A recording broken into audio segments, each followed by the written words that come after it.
m'appelle Raphaël, j'ai 27 ans et je suis en VSI avec Life Project for Youth en tant que Communication, Fundraising and Partnership Project Leader basé en Inde, à Delhi. Que signifie être une femme volontaire en Inde? Déjà, le fait d'être une femme volontaire, c'est-à-dire étrangère, française, blanche, c'est spécial car forcément tu ressors tes différences. Parfois tu te fonds dans la masse et parfois tu aimerais mais tu peux pas. Et la question pour moi c'est de savoir qu'est-ce que tu fais de cette différence et qu'est-ce qu'en font les gens. Personnellement je me sens juste moi-même dans un monde plein de diversité entouré d'êtres humains quoi.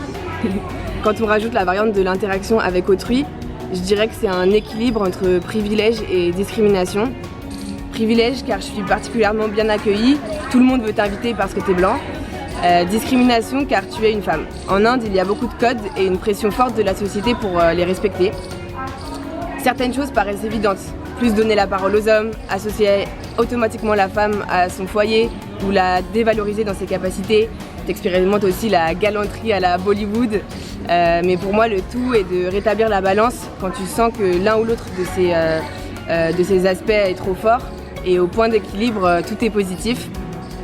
Je me sens privilégiée par ma couleur de peau, et ben je vais rappeler mon égalité. Je me sens discriminée parce que je suis une femme, je vais aussi rappeler mon égalité. C'est vraiment être soi-même et j'en apprends beaucoup. Comprendre les autres et composer avec ce qu'on ne peut pas toujours contrôler. C'est aussi apprendre à vivre tel que l'on est en se fondant dans une autre culture, tout en faisant partie de l'évolution pour un monde plus juste. Les Indiens, ils sont admiratifs que des volontaires agissent pour les jeunes de leur société et ça leur donne envie de mettre leur pierre à l'édifice. Quand ils me demandent pourquoi je ne le fais pas dans mon pays, je réponds que le fait justement d'être dans un autre pays aussi riche culturellement et différent du mien, ça m'aide à avoir un œil nouveau et ne pas avoir d'idées préconçues. À LP4Y, ici, on expérimente la progression vers l'égalité en permanence.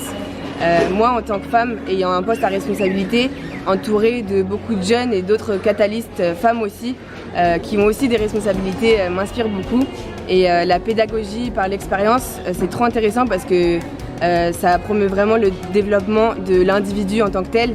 Donc par exemple, on a des centres dédiés 100% à l'accompagnement de jeunes femmes et d'autres où c'est mix et c'est aussi très intéressant parce que des hommes apprennent à travailler avec des femmes qui peuvent être leurs coordinatrices de projet, qui ont le même âge, ils se posent des questions et ils finissent par accepter totalement que leur future femme pourra travailler.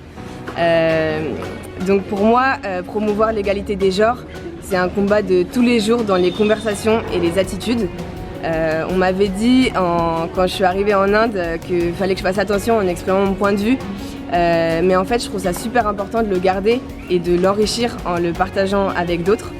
En Inde, du coup, comme je le ferai ailleurs, j'exprime ce que je trouve mal placé, pas juste. Je questionne les habitudes et les attitudes liées au genre.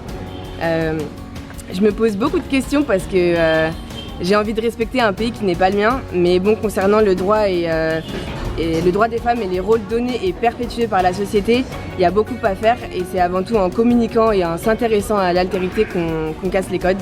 Et à LP4Y, notre mission quotidienne en est un bon exemple.